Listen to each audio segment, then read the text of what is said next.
Alright, welcome back to Nick Lenz's Comic Corner Classic Less Known Classic. This is episode number 3567, Doubleshot number 3461. First up, we're talking about issues of Wonder Woman, issues 265 to 285. Which, that kind of means basically after the set of issues, basically there's not much left to go for the Bronze Age of Wonder Woman. If you're curious, there's 20 issues left to go. When I get back to the book, I'll officially cap up the Bronze Age of the book, and basically all its stuff is just the Golden Age. Yes.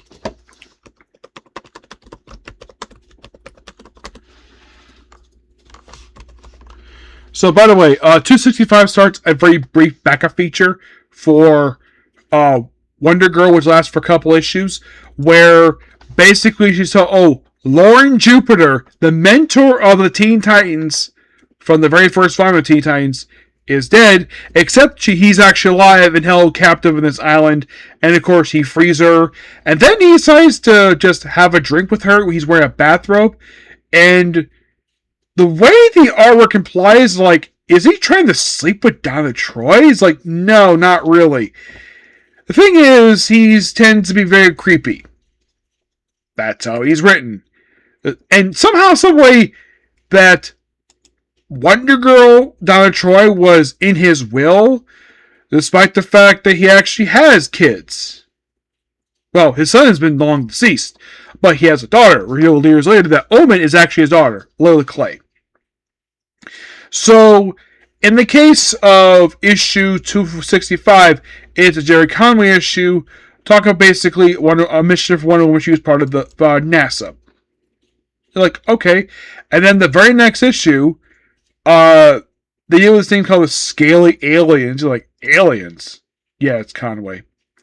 So, and then she has a two-part team with Animal Man, which, of course, she has no idea who the Animal Man even is. By the way, this is the pre-Flashpoint Animal Man. This is actually, believe it or not, several years before his very first ongoing series, which came out in 1988. This was released in 1980. Yeah. And you're probably curious reading this book, like, okay, so where is his wife and his kids? Not here. Yeah.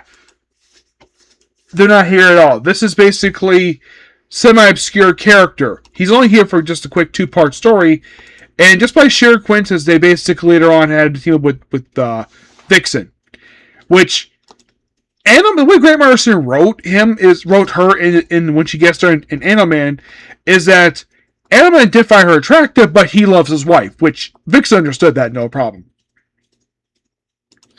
And Vixen understood the fact, yeah, he's got a loving wife, so, and they deal with this group called the Cartel, yes, which are a recurring villain group for Wonder Woman, which, by 268, they're done. They just drop this group right afterwards. And after the wrap up that story, and then Wonder Woman kind of quits being Wonder Woman. She just gives up being Man-World. All she was a dinosaur. Thinking, what's the purpose of this? Yeah, she's going through some stuff. The flashback deals with Dr. Cypher. And then, of course, 271. Now, but 271, for 271 to 295, there is, of course, a backup feature for the Huntress. Yes, the Huntress. Yeah. Well, the Earth 2 Huntress, mind you, yes. She is in the book into issue 321. Probably should change that there.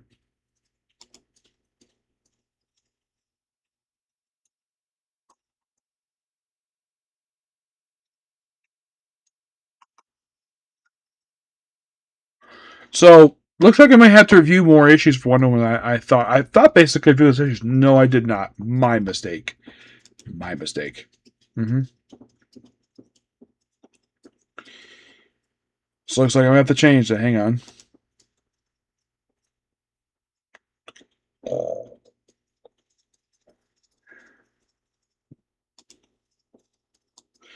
Because, of course, there's this Huntress backup feature. I completely forgot about that one. Mm-hmm.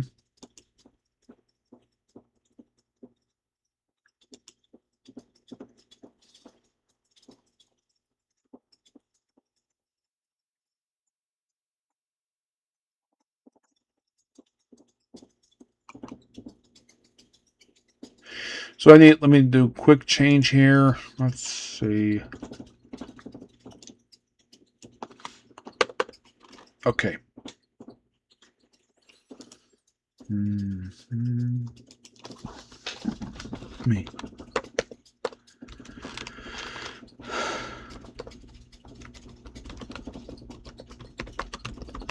So looks like basically when it comes to, so looks like I have to be more issues. Yeah, but I don't think it's taking very long, per se. Yeah, because I thought basically by 306 it'd be done. Turns out, no. Because, of course, the Science book didn't collect the full issue. I thought it did, but it did not, because there's a backup story in there. So I got a little while to go for her. A lot more than I thought I did. So, but in the case of 271, 295, I'm not discussing the backup feature for this one because I've already discussed it in Hunter's Origins. But I will come back to the book later on. So, we get basically an origin for Wonder Woman, and we have a new Steve Trevor. Steve Trevor of Oof 270. Yeah, they decide to have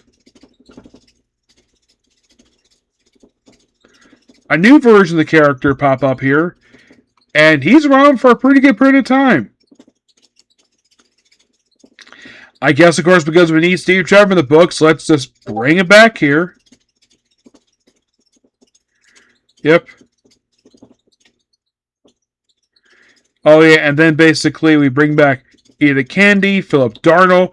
Philip Darnell had this weird thing of, like, he had, like, an obsession with Wonder Woman.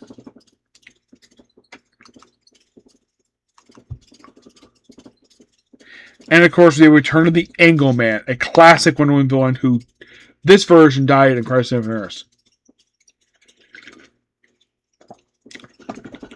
And he's back here just for 271 and 273. He comes back in 323. There's even a one to go Angle Menace that he appeared in, but that's just a alter continuity for him.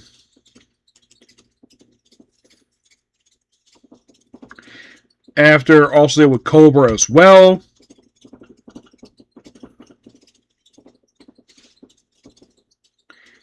And then we get the first appearance of, so basically we get the death of Priscilla Rich, the Earth 1 version of the character. So Priscilla Rich, if you're curious, she was the original Cheetah. Yes, was she the Cheetah who debuted in the original continuity? She did. And she did not appear very much at all. No. She did return for 196 and 230, but yeah, she didn't do a lot per se. It's like, yeah, and basically they kind of imply the fact that she was killed by her own niece who took over for her, who is Deborah Diamante, and she would be the Cheetah for the remainder. She'll be a Cheetah for just a few appearances. She would basically stop. Wait, please, thank you. She's only here for a quick 2-part story, and then she pops up Wonder Woman 323. But it was great the fact that they bring in Cheetah. I thought this was really cool. After with the Cheetah, of course, we still deal with freaking Cobra. Yeah, there's a character called King Cobra, aka Jason Barr. Yeah. They bring him here because why not? And yeah, he by 278 they kind of wrap up the Cobra story in basically in Wonder Woman.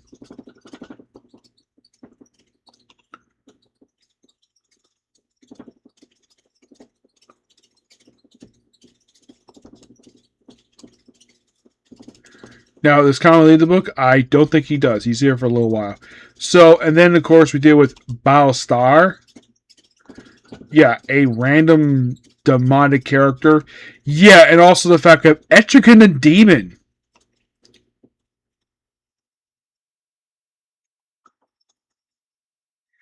Yeah, they sort of have her, basically, well, they have him appear in these issues too, because why not?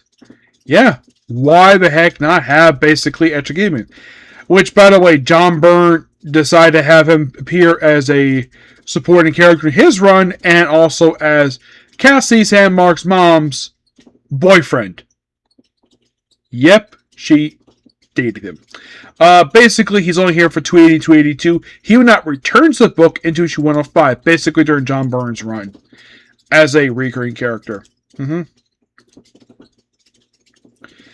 of course, basically, we still do it with the Demon, of course, he's here. It's a quick 3-part story, which is really cool. The fact they bring Etrigan Demon.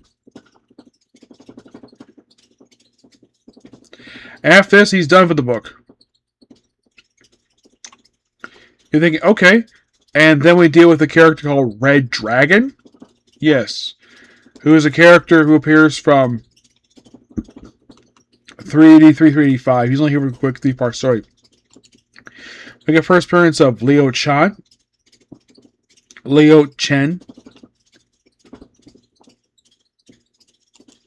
Yeah, Chief of the Chinese Secret Service, only appears for 380, 335. Yeah, pretty much he's there because basically they go to Chinatown for a quick 3-parter. You're like, okay, interesting. Otherwise, though, these issues were a lot of fun. Yeah, a lot of fun for Wonder Woman. Yeah. And we're getting it right there. Yep. So, what do I give? Basically, 265 to 285 Wonder Woman. I give these issues a 9 out of 10. Next up, we have Adventure Comics, issues 471 to 497. Now, with 491 to 497, with these particular issues, I'm going to talk about these issues first. Basically, the first 3 issues feature Captain Marvel making appearances. It's a quick, fun little story with him. And then for the next 4 issues, 494, 497, it's Challenge Unknown. And then after that, the remainder of the book, until the book's end, becomes a reprint book. Yes, from 471 to 478, we basically still have Prince Gavin, aka Starman. We also have Plastic Man. And they're joined by Aquaman for a quick appearance before he got moved over to Action Comics. Yeah, and they wrap the story up with Prince Gavin by 478. Yeah, which they also have the Aquaman feature as well, which his feature in the book was very, very brief. Yes.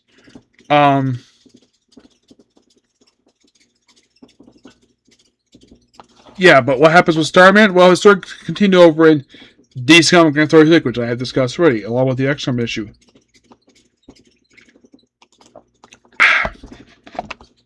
Plastic Man, they say, continues to feature over the pages of Super Friends. Now, the Starman issues are collected in the Steve Ditko Omnibus.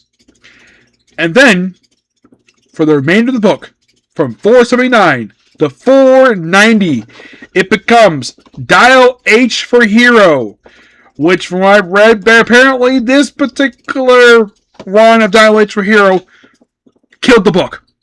Yeah, the feature, just random characters.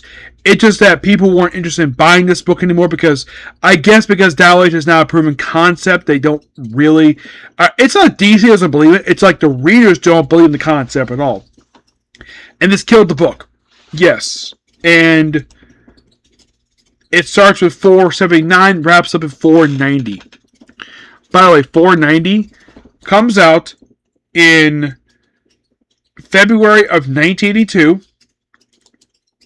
The very next issue, 491, does not come out until, well, I kid you not, like February. It's probably 1981, obviously.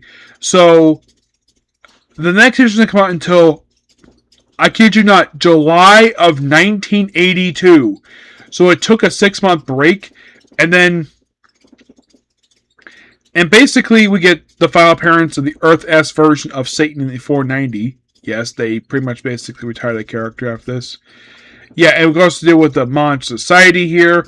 It's a great 3-parter. He does a great job writing the Captain Marvel stuff. Who writes basically the Challengers the Unknown, which ends with basically them being introduced at a press conference. That's done by Bob Ruskus. He does a really good job writing them. So... who writes Dial H for Hero? Enos and Breadwell. Yeah, he is pretty much the primary writer of Adventure Comics. Basically from 489 to 492. So who does basically the start of the feature? Who starts with 479, which was the start of this very feature, was Enos and Breadboy, I might ask. Oh no, it was Marv Wolfman. Yes, Marv Wolfman kicked this feature off with that very issue. And he would do 474, 479, all the way to 487. He would not do 488. No, he would not.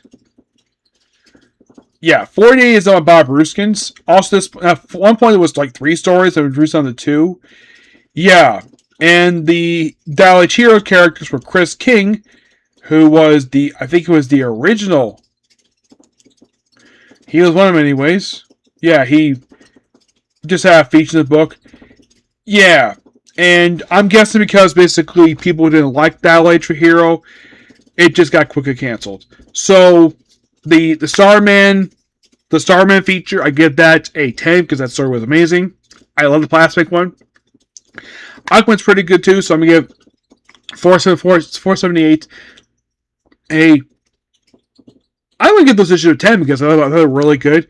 Dial H, which was 479 to 490. It just random stuff, like random heroes no one's ever heard of. To be fair, give it roughly, because I like the artwork for it, I'll give roughly an 8.75. The Captain Marvel issues, I give those a 9. Basically, I give that a 9.5. Challenge Unknown, same thing, 9.5. And kind of with that, I'm done with the 400s for Adventure Comics. Yep. And also, when I read Adventure Comics, so I have fully read right now, basically from 32 to 102, and 300 now. The two, well, basically up and now. I was not gonna read 498 to what was the last issue here? I know it was like 500 and something. It was like 503. Yes. So it's like, yeah, let's only 500 issues of Adventure Comics, but have a massive reprint issue of Legion stories. And you're like, who the heck at DC thought this was a good idea? Because in my opinion, like, this is Adventure Comics. The book that basically kicked off the Legion superheroes. Yeah, we have Legion stories. Fine. How about new Legion stories? Oh, wait, we can't do that because basically they have their own solo books. So why print it here? It makes no freaking sense at all. The fact they would just do this, it just makes no sense. Honest to God, it makes no freaking sense at all. The fact that they did this. Yeah, so when I come back to Adventure Comics, since I've already discussed this point, basically, because I'm not going to discuss 498 to 503 because the reprints. Volume 2, already discussed those issues already, which are 504 to 515. And I have discussed basically the 516 to 520. I discussed it already. So, since the 4th area is all done, you think, okay, what's next? 200. Yep, 200 is next. Why 200, I ask? Now, here's the thing with 200 to 299. Now, from 103 to 299, I have never read these issues. Never have. This will be the first time I read these issues, so looking forward to reading them. So, there's that. So, Wonder Woman, it turns out basically a little more than I thought. So, in case you're curious, so I thought it was 20 issues left to go for Wonder Woman for Bronze Age. Oh, no. It's actually more than that. So, basically, it looks like the last issue I'm going to discuss for Wonder Woman it's going to be 321, which hopefully won't take very long.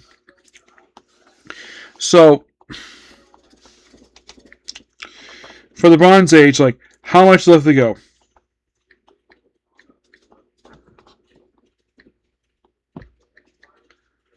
$36 issues. So, basically, probably about. I may discuss the whole thing. Maybe. It depends on what I'm going to do here. Yeah, it just depends. But I will be very happy to get this issue done. It just, I kind of wish basically that the CMS would clarify the fact that they just collect the one-room stories, not just basically, because it collects basically these issues 101, 306 through 329. Turns out that's a lie. It does not collect full issues. It only collects fully for 322 to 329. It collects those issues fully, but not 306 to 321. So, but in the case of 306 to 321, it's basically going to be just the hundreds issues. So, I may just go through all the rest. That's probably what I'm going to do. Yeah. But it's 16 backup stories, so hopefully it won't take too long. Yep. So yeah, that's pretty much it for the video. Please be sure to like, comment, subscribe, turn notifications. Next up, back to another world for a second time. Okay? Thanks, people. Bye.